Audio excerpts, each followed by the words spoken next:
बिहार की नीतीश सरकार ने आज विधानसभा में आरक्षण का दायरा बढ़ाने का विधेयक पास कर दिया।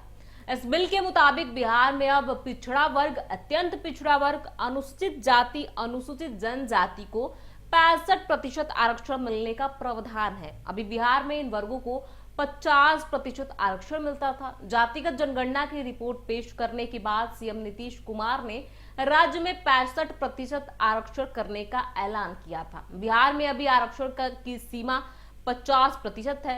ईडब्ल्यूएस को 10% आरक्षण इससे अलग मिलता था, लेकिन अगर नीतीश सरकार का प्रस्ताव पास हो जाता है तो आरक्षण की 50% की सीमा टूट जाएगी। बिहार में कुल 65% आरक्षण मिलने लगेगा। इसके अलावा ईडब्ल्यूएस का 10% आरक्षण अलग रहेगा। बिहार कैबिनेट ने मंगलवार को जाति आधारित आरक्षण अब 50% से बढ़ाकर 65% करने के प्रस्ताव को मंजूरी दी है। अब तक पिछड़ा, अति पिछड़ा वर्ग को 30% आरक्षण मिल रहा था, लेकिन नई मंजूरी मिलने पर 83% आरक्षण का लाभ मिलेगा। इसी तरह पहले अनुसूचित जाति वर्ग को 16% आरक्षण था, अब 20% मिलेगा। अनुसूचित जनजाति वर्ग को 1% आरक्षण था, अब 2% आरक्षण का लाभ मिलेगा। इसके अलावा केंद्र सरकार द्वारा दिया गया आर्थिक रूप से पिछड़े सामान्य गरीब वर्ग का ईडब्ल्यूएस जिसे बोलते हैं उसको 10% आरक्षण मिलना है। इसको 75% करने का प्रस्ताव दिया गया है। बिहार में हाल ही में जातिगत जनगणना के नतीजे आए थे। बिहार सरकार ने इसे विधानसभा में पेश किया था।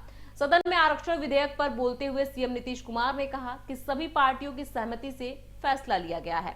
हम लोग केंद्र से मिलने गए थे, लेकिन मना कर दिया गया। फिर हम लोगों ने सभी के साथ बैठक किया और सोचकर निर्णय लिया।